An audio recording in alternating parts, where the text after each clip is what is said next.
hapon. Good afternoon sa inyo lahat. Nandito ngayon, umabot tayo ng 25 years. Ating silver anniversary. Hindi ko akalain na aabot tayo dito, lalo na ako. Kasi alam naman niyo, ako yung bumabata. Ngayon, nag-upisa tayo dito noon, akala ko, ano lang ito. Pero dito pala ako napuspos sa pakikinig sa salita ng Diyos galing kay Brother Mike.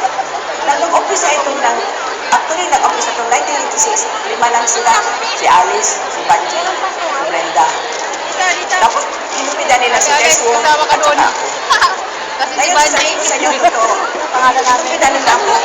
Sabi ko, tutulungan ko lang sila. Pero wala kong planong sumama kasi alam mo naman, at dati, hindi ako, katuliko ako sa pangalala. Ano ba yun, KBL? Ganun lang ako. Pero nagpunta ako kay Brother Mike sa kanyang healing message. Napuspos ako masyado ng Espiritu Santo at sinulatan ako ni Brother Mike na tulungan ko ang foundation. Doon kami nag-umpisa pinag-akaw.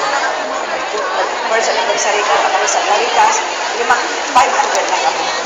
Ngayon, ilan na, tapos after several years, umabot kami ng 30,000. At ngayon, kaunti na nga tayo, kung nasaan sila? Nasa abroad, nasa Canada, nasa Amerika, nasa Australia. Kaya lahat tayo ay susubo ng Diyos para pagdating ng mabuting salita. Alam niyo, ang hirap ng dinaanan namin na mag-umpisa kami. Ang daming pagsubok. Kaya nabasa ko yung kay Sirach tungkol sa lahat ng tubig sa Diyos ay dadaan sa higpit na pagsubok, lalo na yung ipakahiya ka. Dinaanan ko yan. Pero dahil sa mabait ang Diyos, hindi niya ako iniwanan, kaya nandito pa rin. At dahil sa utang ko sa Diyos, ang lahat ng aking pagpapala, ang lahat ng aking ginagawa ay pinagpapala ng Diyos.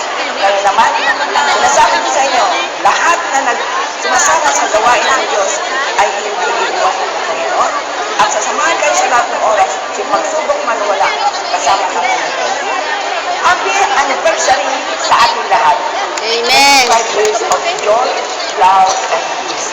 And we will be